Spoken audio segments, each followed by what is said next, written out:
Vamos abrir as nossas Bíblias lá em 1 Coríntios, no capítulo 3, verso 10. 1 Coríntios, capítulo 3, verso 10.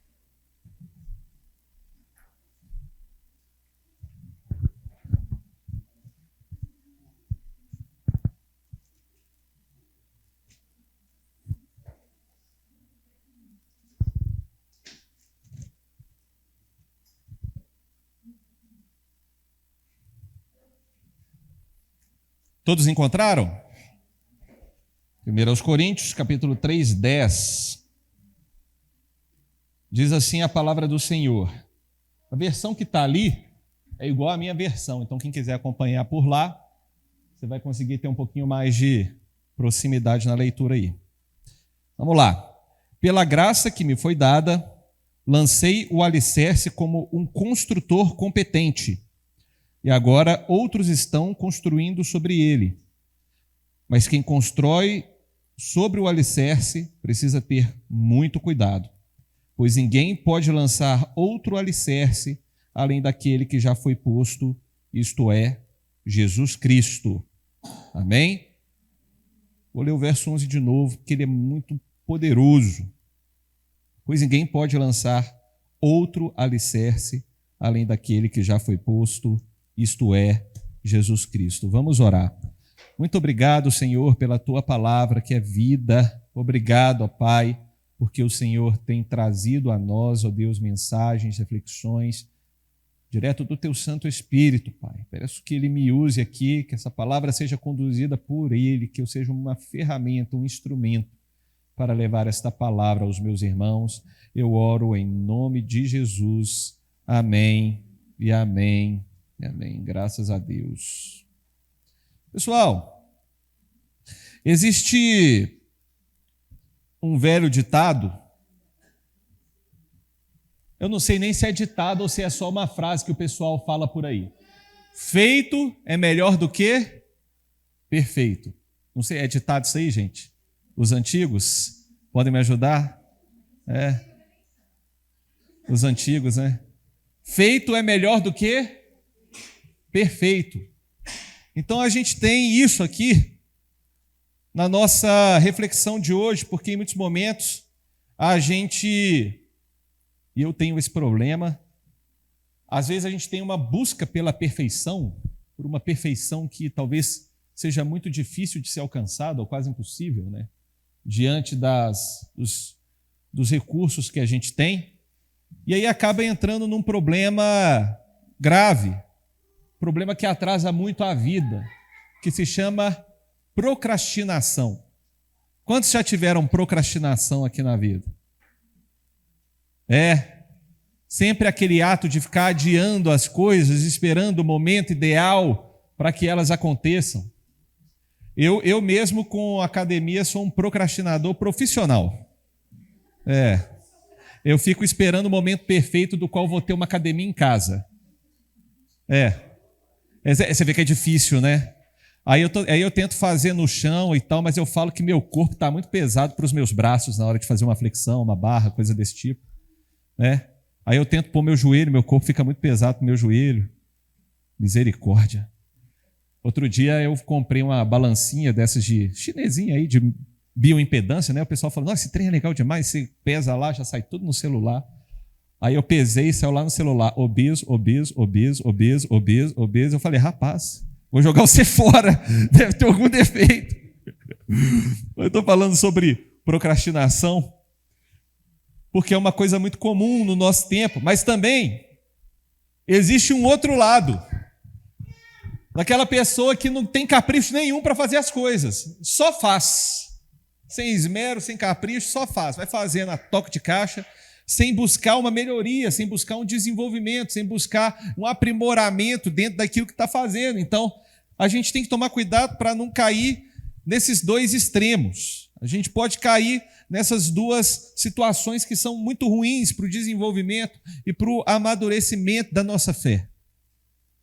Aqui, o apóstolo Paulo está preocupado com a igreja. O apóstolo Paulo, quando ele falou esse texto aos Coríntios, ele está dizendo que, em muitos momentos, deixa-se de fazer, terceiriza as coisas, por causa de uma pretensa perfeição, ou então, em alguns momentos, vai se fazendo muitas coisas a toque de caixa, como eu falei. E é muito complicado. É muito complicado. A gente vai estudar um pouquinho sobre a situação aqui dos coríntios, do porquê certas coisas que são ruins para o desenvolvimento do evangelho aconteciam nesta igreja. Era muito comum, Corinto era uma cidade rica, era uma cidade próspera, era um centro urbano, um centro comercial, de comércio religioso, de comércio de vários outros itens. Uma cidade pujante na política. Mas a igreja era muito imatura. A igreja sofria com problemas que não deviam sofrer àquela altura do campeonato, com aquele tempo que eles já haviam sido plantados pelo apóstolo Paulo. Vamos ler aqui a partir do verso 1 até o verso 9. Vai ser uma leitura um pouquinho longa, mas aí a gente vai lendo e eu vou comentando aqui à medida que for necessário. Irmãos, quando estive com vocês, não pude lhes falar como pessoas espirituais, mas como se pertencessem a este mundo ou fossem criancinhas em Cristo. Ou seja, o apóstolo Paulo está falando que a igreja de Corinto é como se fosse de pessoas mundanas. É como se fosse de pessoas, talvez até, que se converteram há muito pouco tempo, que ainda não abandonaram certos hábitos espirituais. E aqui eu não estou nem falando especificamente em relação a pecado, mas em relação a como essas pessoas absorviam a palavra e levavam a palavra de Deus. Amém? Tive de alimentá-los com leite e não com alimento sólido, pois não estavam aptos para recebê-lo. E ainda não estão, porque ainda são controlados por sua natureza humana. Novamente, o apóstolo Paulo está comparando a crianças, porque crianças têm suas vontades, e controlar a vontade de criança é uma coisa difícil. Quem já foi pai aqui? Né? Quem é pai? Já foi não? Quem é pai? Já teve o seu filho criancinha. É difícil controlar a vontade de uma criança. Quando a criança põe um negócio na cabeça, é isso aí. É ou não é? É igual o Sampaoli com o Igor Gomes. Põe na cabeça, acabou. Já era. Não tem jeito. É só quando vê que perdeu que muda de ideia. E assim segue a natureza dos coríntios. Eles tinham certas peculiaridades, certos vícios de conduta que os impediam de evoluir, de amadurecer na fé em Deus. Eles eram cristãos imaturos. Eles eram cristãos que ainda estavam presos a aspectos da natureza humana para viver a sua vida de fé e tomar as suas decisões. Então, eles não viam a vida como algo espiritual, eles viam a vida como algo totalmente material. Vamos prosseguir. Têm ciúmes uns dos outros, discutem e brigam entre si. Acaso isso não mostra que são controlados por sua natureza humana e que vivem como pessoas do mundo? Olha só que interessante. Deixa eu só trocar de microfone, que esse aqui está dando um pouquinho de fuga. Olha só que interessante isso daqui. Eles discutiam, eles brigavam. E por que eles brigavam? Vocês sabem o porquê? Por que eles discutiam? Vocês sabem o porquê? Olha só que bobeira, gente. Eles falavam o seguinte: quando um de vocês diz, eu sigo Paulo, e o outro diz, eu sigo Apolo, não estão agindo exatamente como pessoas do mundo? Ou seja, olha a briga deles. A briga deles era por causa de personalidades. Personalidades. E desde os tempos antigos até os tempos de hoje, existe um vício na natureza humana, que é o culto às personalidades. Os asseclas, as claques. Culto à personalidade. Uma das coisas que mais estragam a vida de um cristão e a sua capacidade de se desenvolver pessoalmente, desenvolver uma personalidade livre, é o culto à personalidade. As pessoas, elas não estavam buscando a Jesus Cristo.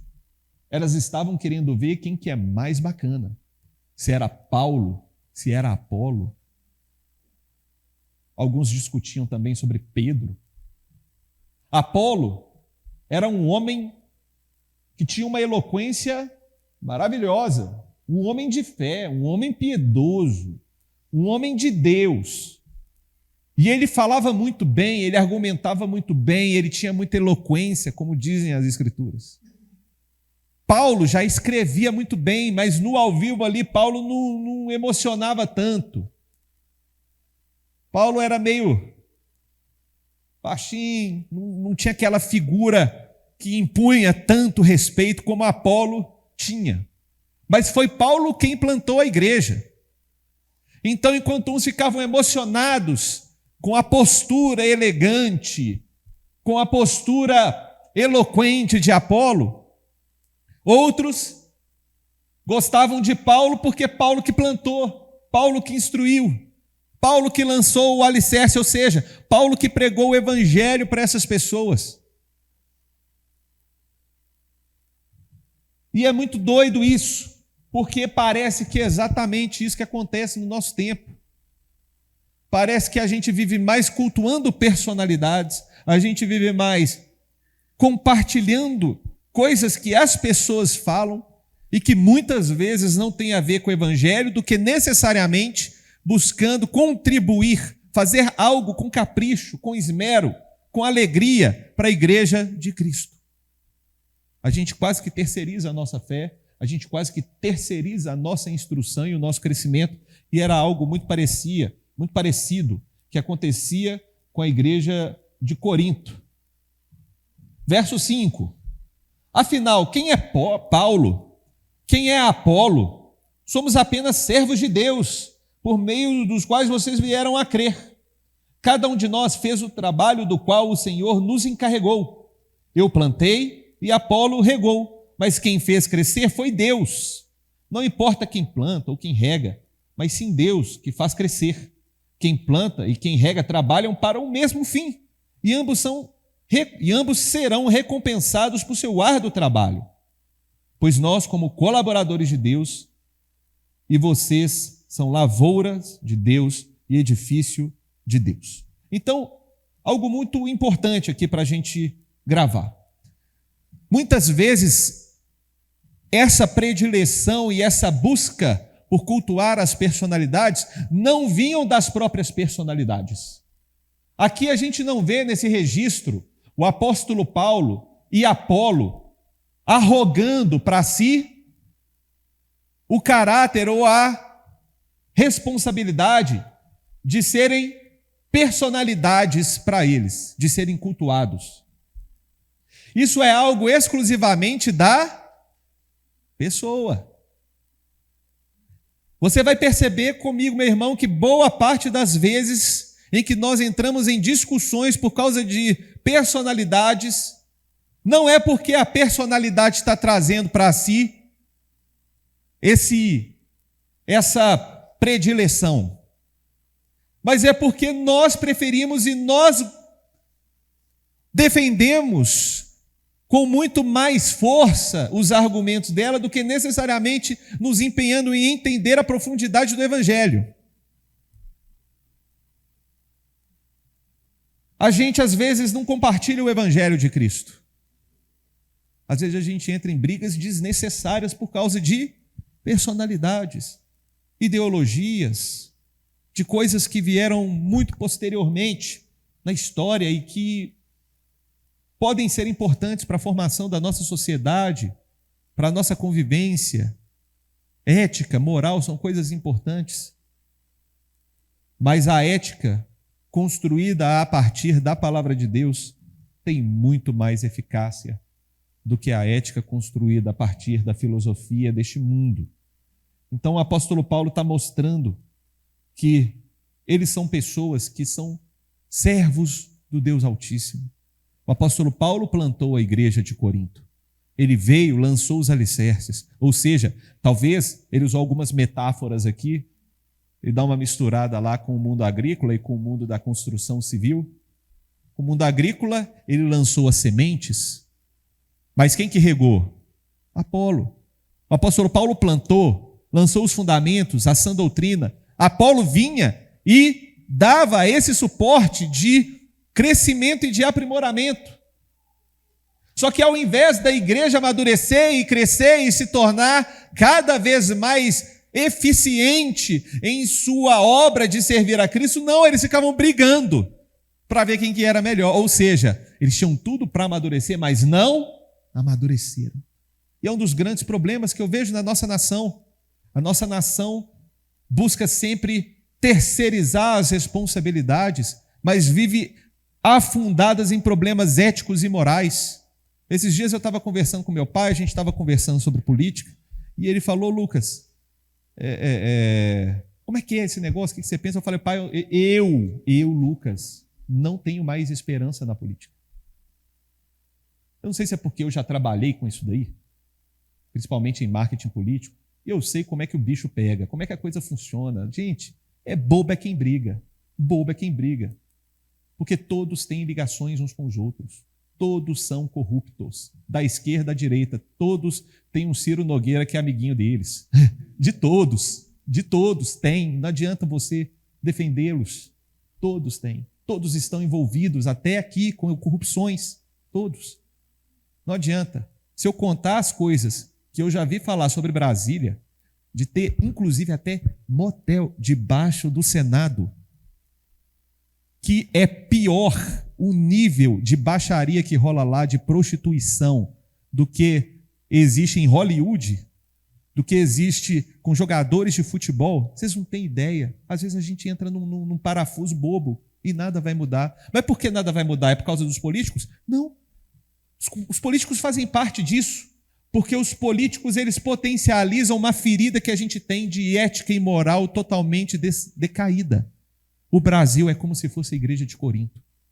Infelizmente, porque o Brasil é formado por pessoas que não respeitam ética e moral a partir do momento que aquilo limita os seus interesses.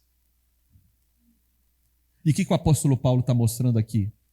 Vocês, coríntios, vocês não evoluem, vocês não progridem na sua fé em Cristo Jesus. A gente vive essa expectativa sobre o Brasil. O Brasil é um país rico, pujante, tem natureza, tem comércio, tem grandes igrejas, tem grandes indústrias, tem grande potencial de crescimento, mas pena que é tudo avacalhado por tudo, pelo povo, pelos políticos, porque o tempo todo quem sai daqui vai para lá, faz as mesmas coisas, porque não amadureceu, não se desenvolveu ética e moralmente, para construir um legado perpétuo de prosperidade e de bênçãos. Não adianta a gente ter todos os recursos do mundo, assim como a igreja de Corinto tinha. Tinha dons espirituais, tinha riqueza, tinha dinheiro, tinha tudo, mas não se desenvolviam por causa da imaturidade. O Senhor nos ensina que para a gente receber as bênçãos de Deus, a gente precisa ter sabedoria para administrá-las. Vocês concordam? Vocês concordam? Vocês já viram pessoas que parece que é rico? Parece que o cara é rico, mas o cara nem é rico, de tanto que ele sabe administrar os recursos que ele tem. Vocês já viram gente assim? E vocês já viram caras ricos que acabam virando nada porque não tiveram sabedoria para administrar os patrimônios que tiveram? Vamos pegar o exemplo desse Vorcar. Eu acho que ele ainda vai ficar muito mais rico do que nós, provavelmente. Mas ele teve muitas oportunidades, mas viveu em cima da ostentação e da falcatrua, até ser pego. Administrou mal os recursos que vieram à mão. E hoje tem que viver uma vida de reclusão. A gente precisa ter sabedoria para administrar os bens e as bênçãos que o Senhor nos dá. E eu tenho certeza que quanto mais você adquirir sabedoria, crescimento, entendimento, mais o Senhor vai confiar coisas maravilhosas em suas mãos. Mais o Senhor vai confiar propósitos em suas mãos. Mais o Senhor vai confiar ministérios. Mais o Senhor vai fazer chover recursos sobre a sua casa. Por quê? Porque você é uma pessoa que sabe e tem sabedoria para lidar com aquilo que o Senhor te dá ou te coloca para viver. O que não acontecia com os coríntios. Eles perdiam tempo, eles entravam em discussões. Tinham problemas aqui que, se a gente for ler a carta de Paulo, que você fala assim, meu Deus do céu, os caras eles eram loucos. Mas o Senhor, mesmo assim, teve misericórdia deles e mandou um homem como o apóstolo Paulo para orientá-los. No verso 12, pessoal,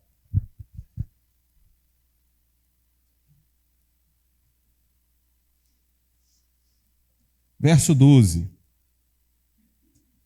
a gente leu no começo o verso 10 e 11, e no verso 11 a gente deu até uma repetida. Vamos repetir ele novamente, ó. Pois ninguém, repete comigo, pois ninguém pode lançar outro alicerce, além daquele que já foi posto, isto é, Cristo.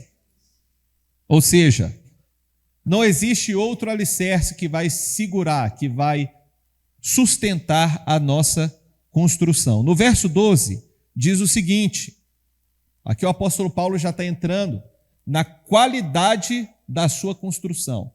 Então, a primeira coisa que você precisa trazer para si, não existe outro fundamento, outro alicerce que não seja Cristo. Ou seja, o apóstolo Paulo está falando para a igreja, não existe outro alicerce da qual a igreja deva ser construída, a não ser Cristo. A igreja ela não existe outro pilar, não existe o pilar da teologia da prosperidade, não existe o pilar da teologia reformada, não existe o pilar da teologia evangélica, protestante, católica. Isso não é pilar, isso são formulações, são doutrinas. Só existe um pilar pelo qual a igreja deve ser construída, esse pilar é Cristo. Então o apóstolo Paulo está falando isso. Agora ele vai entrar na qualidade da construção, na qualidade daquilo que você vai usar para construir, para edificar a sua vida como igreja de Cristo. Verso 12. Aqueles que constroem sobre este alicerce podem usar vários materiais. Então o apóstolo Paulo está falando que se você constrói sobre Cristo, o natural é que você use, ou que você tenha a possibilidade, ele está falando isso, você tem a possibilidade de usar vários materiais. Porque o alicerce é forte. Ele aguenta o tranco, tá, gente? Ouro, prata, pedras preciosas, ou madeira, feno ou palha. Ou seja, Paulo está contrastando alguns tipos de materiais para a construção. Você pode usar ouro, pedra preciosa, pedra forte, prata, que são materiais resistentes. Ou você pode usar madeira, palha e feno. Quando você para pensar nos modelos de construções antigas, os templos principalmente eram ornamentados com pedras preciosas, eram construções super resistentes, tanto que muitas construções antigas duraram milhares de anos, resistindo à ação do tempo, a terremotos, a uma série de coisas. Mas também era muito comum outros tipos de construção, que eram feitas quase como uma horca de índio. Era madeira, palha, o pessoal fazia aquela coisa, principalmente as pessoas mais simples, ou aquelas pessoas mais beduínas, que andavam pelos caminhos do deserto, mais nômades, faziam às vezes de pano, de palha, fazia algo para abrigá-los ali durante um tempo. Mas o que o apóstolo Paulo está trazendo aqui é sobre construção permanente. A igreja é uma construção permanente. Repete comigo, a igreja é uma construção permanente, do qual o alicerce é Cristo. Então, para pensar na seguinte situação aqui. Você vai construir uma casa permanente. Quantos já construíram aqui, já participaram de construção de casa? Você vai construir a sua casa permanente com palha? Com feno? Não, né, gente? Não. Por que você não vai construir? Porque elas não resistem à aprovação. E aqui o apóstolo Paulo traz algo muito relevante para a gente refletir. No dia do juízo, porém, o fogo revelará que tipo de obra cada construtor realizou. E o fogo mostrará se a obra tem algum valor. Se ela sobreviver, o construtor receberá a recompensa. Vamos ficar aqui até o 13. No dia do juízo, o fogo revelará. O que é esse fogo? O fogo são as provações, são as provas que a gente passa na vida. O apóstolo Paulo está trazendo uma metáfora de construção para como você constrói a sua vida sobre o alicerce de Jesus Cristo. Você, como igreja do Senhor, como você constrói a sua vida sobre o alicerce que é Jesus Cristo. E aí, Paulo está mostrando aos Coríntios, eu acho até isso aqui é arranjo meu, que ele está dando uma cutucada. Olha só, vocês poderiam estar construindo com pedra, com ouro, com algo relevante, precioso. Mas a casa de vocês está uma casinha de quê? De palha. Vocês têm toda a possibilidade de fazer algo permanente, que vai perdurar. Mas vocês estão fazendo algo que o fogo das provações, o teste do Deus vivo, que Ele manda para as nossas vidas, isso, desse jeito que você está fazendo, não vai resistir. Porque a vida cristã, gente, ela não é uma brincadeira. Ela não é uma cirandinha. A vida cristã é repleta de provações, a gente passa provação o tempo todo. Eu já passei provações demais, já passei tentações demais. Se a minha fé não estivesse firme em Cristo Jesus, eu já teria sido fulminado pelas provas, pelo fogo, pelo tempo, pelos testes. E ainda mais quando no dia do juízo, ou seja, Paulo está falando sobre um dia específico do qual vai ser a prova derradeira daquilo que você fez enquanto você estava aqui na terra. Será que você é dessas pessoas, como eu disse no início, procrastinadora, terceiriza tudo para deixar para depois, para um momento perfeito, por causa de algumas circunstâncias em relação à sua fé? Ou você é dessas pessoas que constrói com palha e com feno porque é mais fácil? O que você acha que você é? Ou você é uma pessoa que utiliza pedras preciosas, materiais resistentes, para construir edificações permanentes para o reino do Senhor?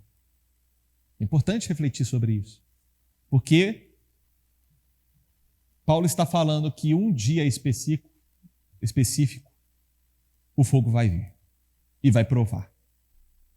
Mas a gente pode trazer também, a partir de outras reflexões bíblicas, a partir de outros textos, a partir de outros sentidos, que esse fogo, essa provação nos atinge em muitos momentos da nossa vida, e se a nossa fé não está alicerçada na palavra, se a gente não tem um fundamento firme que é Jesus Cristo, se a nossa fé é construída a partir de teologias humanas, de teorias humanas, de ideologias humanas, e se a gente, mesmo tendo sido construído em Cristo, o Evangelho de Cristo, se a gente usa palha, que é uma estruturação fraca da nossa fé, que é uma vida sem intimidade com Deus, se a gente usa feno, que é uma vida fraca, que é uma vida sem esmero, que é uma vida distante de Deus, a nossa vida, a nossa fé vai ser facilmente destruídas pelas provações que a gente passa no nosso dia a dia.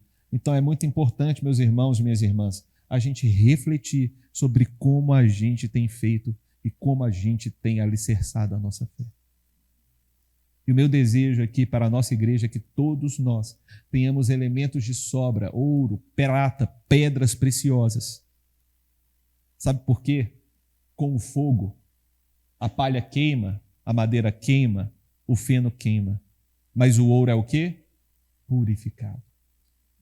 A prata é o quê? Purificado. Existem pedras preciosas que quanto mais sob pressão elas estão, mais elas são preciosas. Os diamantes, os rubis, as pedras raras que a gente tem, elas são feitas sob pressões extremas no subsolo da nossa terra. Pressões extremas, é calor poderoso. São pressões de tantas atmosferas que a gente viraria pó se isso encostasse, se a gente chegasse perto disso. Igual aquele submarino lá o Titan, né? É Titan, né? Que foi lá, mergulhou a 4.000 metros de profundidade e implodiu. Os homens viraram pó por causa da pressão atmosférica que estava lá. Essas pedras, elas são forjadas na pressão. O diamante é forjado na pressão. Ele só não é um carvão porque ele foi forjado na pressão e resistiu ao tempo. Claro que também é um mineral diferente, mas são coisas diferentes. E eu quero ver vocês aqui como diamantes. Quanto mais pressão, mais brilha. Quanto mais pressão, mais precioso. É como o ouro, quanto mais fogo, mais puro. Mais brilha. Mais tira as impurezas. Não quero que vocês sejam como palha que bate um foguinho e aí não sobra nada, só foligem.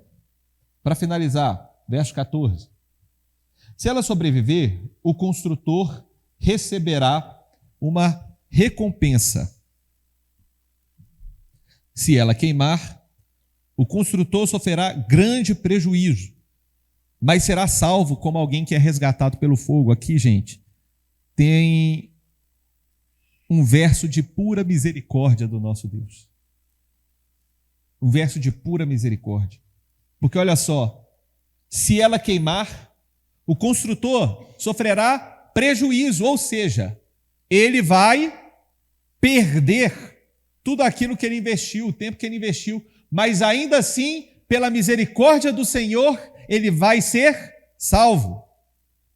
Ou seja, muitas pessoas que constroem uma fé fraca, com elementos fracos, serão salvas pela misericórdia do Senhor, ainda que tragam para si prejuízo, ainda que sofram consequências pelas escolhas que fizeram. Mas aqui está dizendo, o apóstolo Paulo, ainda assim, se construiu sob o alicerce de Cristo, essas pessoas serão salvas. Ou seja, a salvação é para todos aqueles que creem em Cristo Jesus e que colocam a sua vida sob esse alicerce. Agora, se você usa elementos fracos, materiais fracos, para edificar a sua fé, na hora da provação, tudo aquilo vai ser queimado, mas você ainda será salvo. Mas quando você constrói com pedras preciosas, o seu galardão vai ser muito grande. Deus, ele recompensa muito bem. Então, além de salvo, você será recompensado. E o que é essa recompensa? Nem olho viu, nem ouvido ouviu, nem jamais se percebeu aquilo que Deus tem colocado, aquilo que Deus tem feito para aqueles que o amam. Então, eu não consigo nem especular. Uns falam que é coroa de ouro, outros falam que são ruas de ouro. Cada um fala uma coisa. Eu não consigo nem especular, porque aquilo que Deus faz, a minha mente não consegue processar. Eu sou pequeno demais, insignificante demais diante do Senhor. Continuando a leitura. Vocês não entendem que são templo de Deus e que o Espírito habita em vocês? Muita gente usa esse texto para falar que tem que fazer exercício físico, mas eu refuto isso daqui. Porque Paulo está falando sobre obras. Paulo está falando sobre o que a gente faz com o nosso corpo, com o que a gente faz com a nossa vida. Obviamente que ter uma saúde boa é extremamente importante. Mas esse versículo não é para defender esse tipo de argumento. Esse versículo, ele quer mostrar aqui os coríntios não estavam fazendo bom uso da vida que Deus deu para eles. E que muitos de nós não fazemos bom uso da vida que Deus deu para a gente. A gente trata mal do templo do Senhor. A gente, ao invés de construir o templo do Senhor, como os antigos faziam, os antigos construíam templos suntuosos, usando prata, ouro, pedras preciosas, para as suas divindades. A gente, para o nosso Deus, vai usar palha, feno. É isso que Paulo está querendo dizer. Mas não é o caso de vocês, amém? Deus destruirá quem destruir o seu templo, pois o templo de Deus é santo e vocês são esse templo. Que ninguém se engane.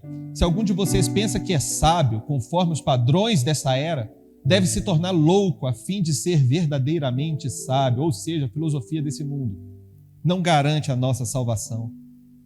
A gente pode ser astuto segundo o mundo e tolo perante Deus, pois a sabedoria deste mundo é loucura para Deus, como dizem as Escrituras. Ele apanha os sábios na armadilha da própria astúcia deles, ou seja, as pessoas que usam as suas astúcias para alcançar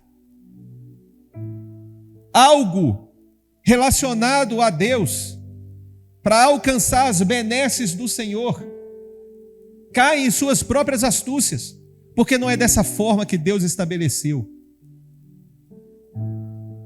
Pois Deus se revela àqueles que são considerados loucos para este mundo. E também o Senhor conhece o pensamento dos sábios e sabe que nada vale. Portanto, não se orgulhem de seguir líderes humanos, pois tudo lhes pertence. Paulo, Apolo, Pedro, o mundo, a vida e a morte, o presente e o futuro, tudo é de vocês, e vocês são de Cristo, e Cristo é de Deus. Paulo está trazendo algo muito importante. Se a gente baseia a nossa vida nos homens, na sabedoria humana, nas recompensas humanas, se a gente... Eu não estou nem falando de coisas naturais, de trabalho, do seu dia a dia. Eu estou falando de vida espiritual. Se as suas estratégias são baseadas nas metodologias humanas, se a sua fé é baseada no que um homem diz, se as suas escolhas partem da sabedoria dos sábios deste mundo, você está usando palha para construir o seu edifício. Pois Deus quer que você se alimente da palavra. Deus quer que você tenha as suas obras, ações estratégicas coerentes com a palavra dele. Ele quer que você faça tudo para a glória dele. E pode ter certeza que a sua fé será edificada sobre Cristo e resistirá ao tempo, porque ela foi forjada sob pressão. Ela é feita de pedras preciosas. Ela é feita de material resistente. Amém, meus irmãos? O seu galardão já está preparado, então invista a sua vida, o seu tempo, os seus recursos, para que a glória do Senhor seja manifesta cada vez mais através de você. Use a sua vida, os seus dias, sua hora, para aprender mais sobre Cristo Jesus. Que as suas ações manifestem a graça que foi derramada sobre você, a misericórdia que foi derramada sobre a sua vida. Você é imerecedor, assim como eu, todos nós, pecadores e merecedores da graça de Deus, temos a oportunidade de viver uma vida alicerçada e edificada sobre um alicerce que nunca vai ruir. Basta nós dedicarmos a nossa mente, o nosso coração ao nosso Senhor. E Ele conduz os nossos atos, as nossas palavras, as nossas escolhas. Amém? Quantos querem ter a vida resistente, que resista ao fogo do tempo, das provas que Deus traz. Deus manda provações. Vamos ficar de pé? Deus, Ele nos manda provações. Ele permite que essas coisas difíceis que acontecem na nossa vida sejam duras às vezes. Ele permite. Mas Ele permite para o seu amadurecimento, para que a sua construção seja cada vez mais forte. Amém? Vamos orar juntos. Repita comigo: Senhor Jesus, a Ti entrego a minha vida, os meus planos, os meus sonhos e os meus recursos, para que a minha edificação seja resistente e manifeste a Tua glória.